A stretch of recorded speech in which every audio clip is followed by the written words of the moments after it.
እጅግ ልብ ይሰብራል። ታላቅ ሰው በሞት ተነጠቅን። የጥላቻ ማዕበል ምድርን እያናጋ ነጥቆ እንደሚወስደው የአብሮነትን ጸጋ የደም መሬት አልፎ መሽቶ እስኪነጋ አስታራቂ ባትነሳ ምን አለ ሞቶ ብትረጋጋ። የተሰማው አሳዛኝ ዜና እጅግ ልብ ይሰብራል።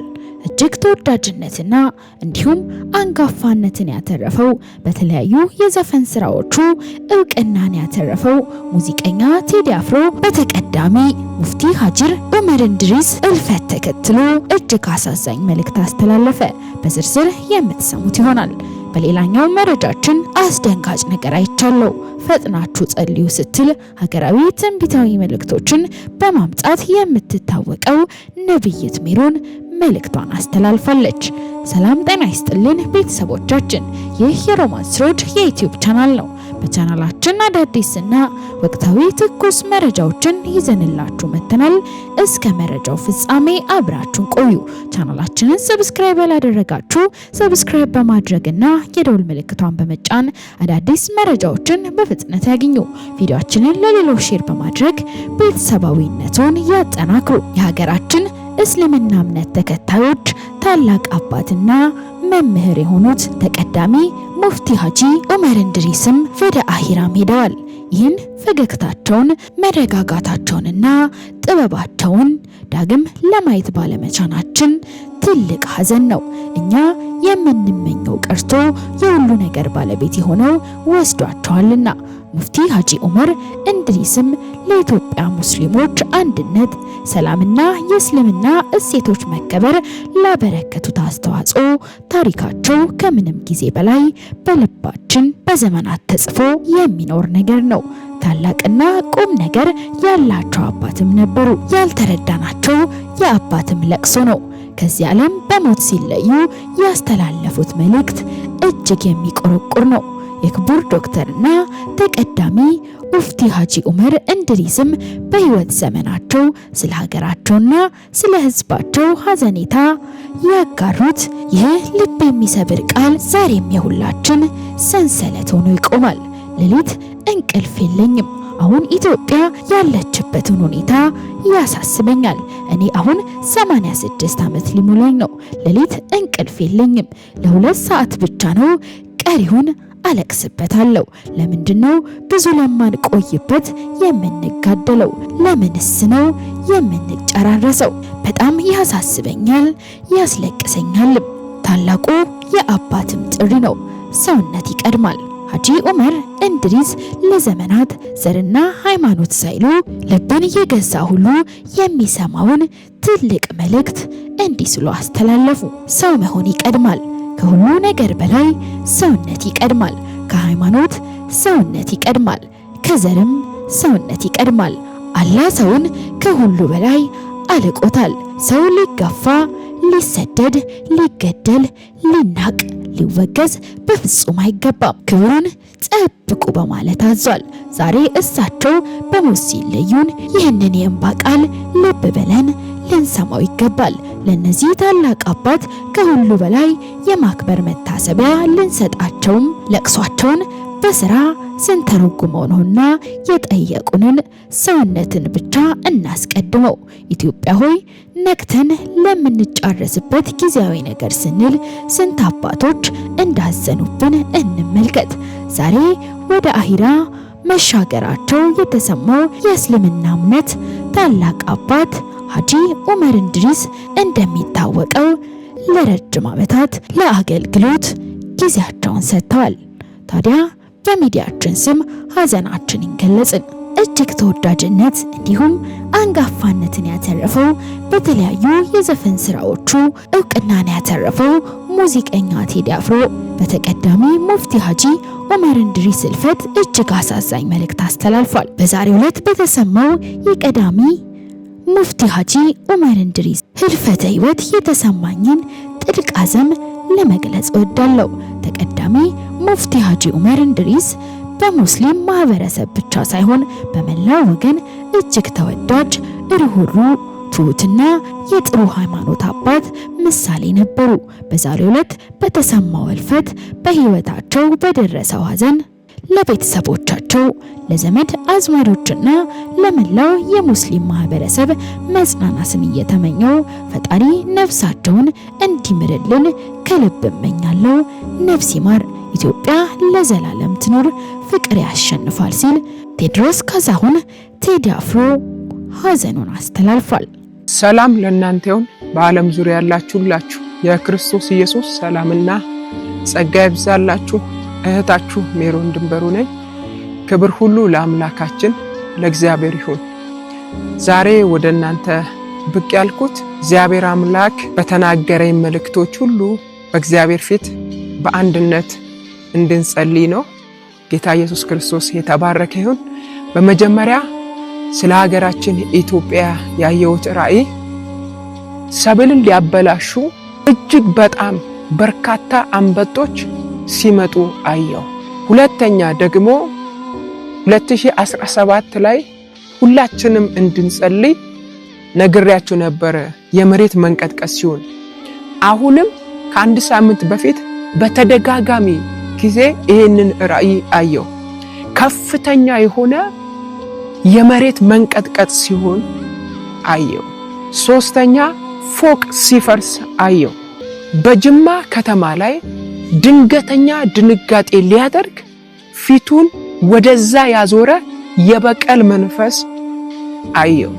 በእነዚህ ሀገራዊ መልእክቶች አጥብቃችሁ እንድትጸልዩ ስል ጥሬን አስተላልፋለሁ። ሌላው ዓለም አቀፍ መልእክቶች ናቸው ያየዋቸው። አንድ ቢጫ ወፍ ከአንድ ስፍራ በፍጥነት በራ ስትወጣ አየው። እጅግ በጣም አየሩ ላይ ትበር ነበር።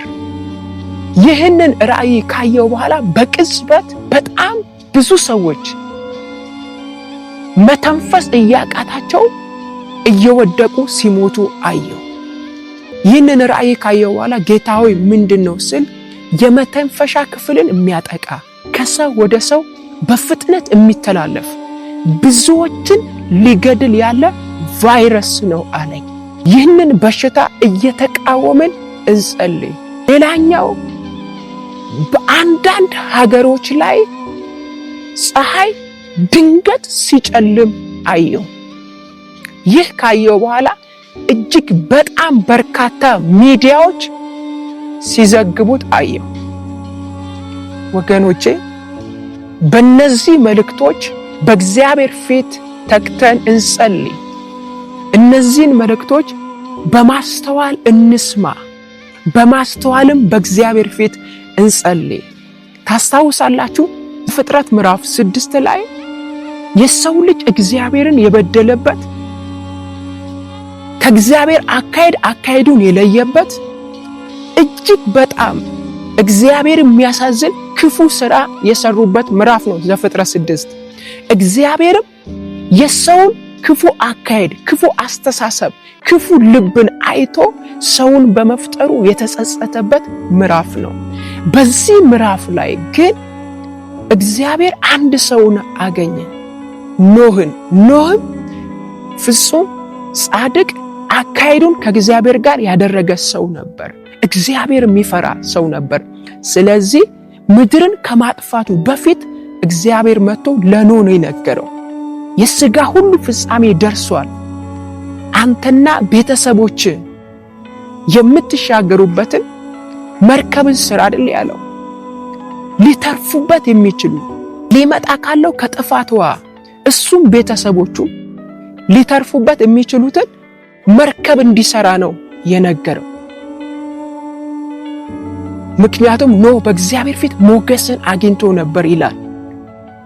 ስለዚህ እግዚአብሔር በምድር ላይ ሊያመጣ ያለውን ነገር በግልጽ የነገረው ለኖህ ነው። ኖህም እግዚአብሔር የነገረውን ሰማ። እግዚአብሔር እንደነገረው፣ እግዚአብሔር እንዳዘዘው ማድረግ ጀመረ። ታውቃላችሁ እስከ ዘፍጥረት 6 በምድር ላይ ዝናብ ዘንቦ አያውቅም። ዘፍጥረት ምዕራፍ 2 ላይ የሚናገረው አንድ ቃል ነው። ጉም ከምድር ትወጣ ነበር፣ ምድርን ታጠጣ ነበር ነው የሚለው እንጂ ከሰማይ ዝናብ እስከ ዘፍጥረት ምዕራፍ 6 አልዘነበም፣ ዘንቦም አያውቅም። ግን እግዚአብሔር መጥቶ ሰውን በመፍጠሬ ተጸጽቻለሁ፣ ከሰው እስከ እንስሳ አጠፋለሁ፣ በምድር ላይ ዝናብን አዘንባለሁ ሲል ኖህ እግዚአብሔር የነገረውን ሰምቶ ያለውን ማድረግ ጀመረ። ኖህም ዝናብ ሲዘንብ አይቶ አያቅም፣ ግን አይቶ የማያውቀውን እንኳን ዝናብ አመጣለሁ ላንተና ለቤተሰብ ለሚቀሩት ቅሬታ እንስሳቶች የሚሆን መርከብን ስራ ሲል ኖህ እግዚአብሔርን ሰምቶ እግዚአብሔርን አድምጦ እግዚአብሔር እንዳለው ነው መስራት የጀመረው። ለ120 ዓመት መርከብን በትዕግስት እየሰራ ነው የቆየው። ታዲያ እግዚአብሔር የወሰነው ጊዜ ሲደርስ እግዚአብሔር በምድር ላይ የጥፋት ውሃ ሊያመጣ ሲል እግዚአብሔር መጥቶ ለኖህ ድጋሚ እንዲህ አለው፣ ወደ ሰራው መርከብ አንተም ቤተሰቦችንም ይዘግባ አለው። በነገረው መሰረት አስገባ። ኖህም ይላል ሚስቱን ልጆቹንና የልጆቹን ሚስቶች ወደ መርከብ ይዞ ገባ ይላል። የጥፋት ውሃ ከመምጣቱ በፊት እግዚአብሔር ያለውን ሰምቷልና ስራ ያለውን መርከብ ሰርቷልና እግዚአብሔር እንዳለው አድርጓልና ኖህ የመጣው የጥፋት ውሃ ሊያገኘው አልቻለም። እግዚአብሔር እንዳለው እንስሳቶቹን አስገባ። እግዚአብሔር እንዳለው ቤተሰቡን አስገባ። እሱም መርከብ ውስጥ ገባ። ከዛ 40 ቀን 40 ሌሊት ዝናብ ዘነበ። ምድር በውሃ ተሸነፈች። በምድር ያሉ ሰው እንስሳ አንድ ሳይቀር ጠፋ። የኖህ መርከብ ግን በውሃው ላይ ከፍ ትል ነበር። ተራሮች ሁሉ በውሃ ሲዋጡ የኖህ መርከብ በተራራው ጫፍ ላይ ከፍ ብላ ነበር። ምክንያቱም ኖህ እግዚአብሔር እንዳለው አደረገ። እግዚአብሔርን ሰማ፣ እግዚአብሔርን ታዘዘ። የጥፋት ውሃ ከመምጣቱ በፊት እግዚአብሔር እንዳለው አደረገ፣ ሰማ።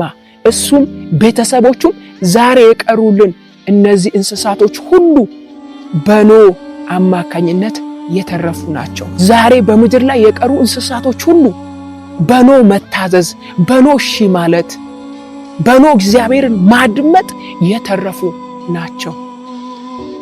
ስለዚህ ወገኖቼ ዝናብ ይመጣል ሲል እሺ ብሎ፣ የጥፋት ውሃ ይመጣል ሲለው እግዚአብሔር እሺ ብሎ ታዞ መርከብን ሰርቶ ለሱም ለቤተሰቡ በምድር ላይ ለቀሩት እንስሳቶች የመትረፍ ምክንያት ነው የሆነው። ዛሬም ይህን ቃል ያነሳውላችሁ ይህንን መልእክት የምትከታተሉ እናቶች፣ አባቶቼ፣ እህቶቼ፣ ወንድሞቼ በመጸለይ ራሳችሁን፣ ቤተሰባችሁን፣ ሀገራችሁን አትርፉ። እናትርፍ፣ እንጸልይ በእግዚአብሔር ፊት። እግዚአብሔር ዝም ብሎ አይናገርም፣ እንድንጸልይ ነው። ለራሳችንም፣ ለትውልዳችንም፣ ለምድራችንም ብሎም ለዓለማችን እንድንጸልይ ነው። በእርግጥ በጌታ ጸጋ እኔ የ90 ቀን ጸሎት ገብቼ እየጸለይኩ ነው ያለሁት። ምሪትን ተቀብዬ ነው እኔ የገባሁት። በሐዋሳ ሜድል ብስራት ወንጌል ዓለም አቀፍ ቤተክርስቲያን በማገለግልበት ቤተክርስቲያን በዚህ ሰዓት ለረጅም ቀናት እየተጸለየ ይገኛል። ሁሌም እግዚአብሔር መልእክት ሲሰጠን እኛ በእግዚአብሔር ፊት እንጸልያለን። ምክንያቱም ሸክም ስለሰጠን፣ ስለ ሀገርም ስለ ምድርም ሸክም ስለሰጠን እግዚአብሔር ባሳየኝ ራእይ ልጸልይ በገባውበት ጊዜ ነው እንደገና እነዚህን ምስጢራት የገለጠልኝ። ስለዚህ አሁንም በእግዚአብሔር ፊት ተክተን እንጸልይ። የሚጸልይ ሰው ይሻገራል።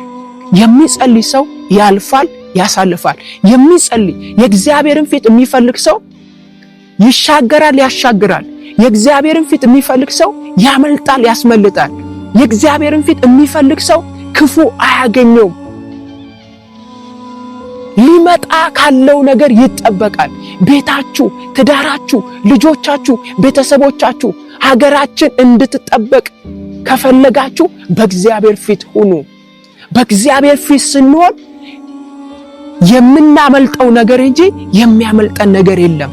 ስንጸልይ የእግዚአብሔርን ፊት ስንፈልግ እንሸሸጋለን፣ ከክፉ ነገር እንጠበቃለን፣ ከድንገተኛ አደጋ፣ ከድንገተኛ ጥፋት፣ ከሞት እንጠበቃለን እንጂ ለጥፋት አልፈን አንሰጥም። ስለዚህ ይሄንን መልእክት የምትከታተሉን ውድ የእግዚአብሔር ቤተሰቦች በእግዚአብሔር ፊት እንጸልይ። ይሄ መልእክት ደግሞ የሰማችሁ ሌሎችም እኚህን መልእክቶች ሰምተው እንዲጸልዩ ሼር አድርጉላቸው፣ መልእክቴን አድርሱልኝ።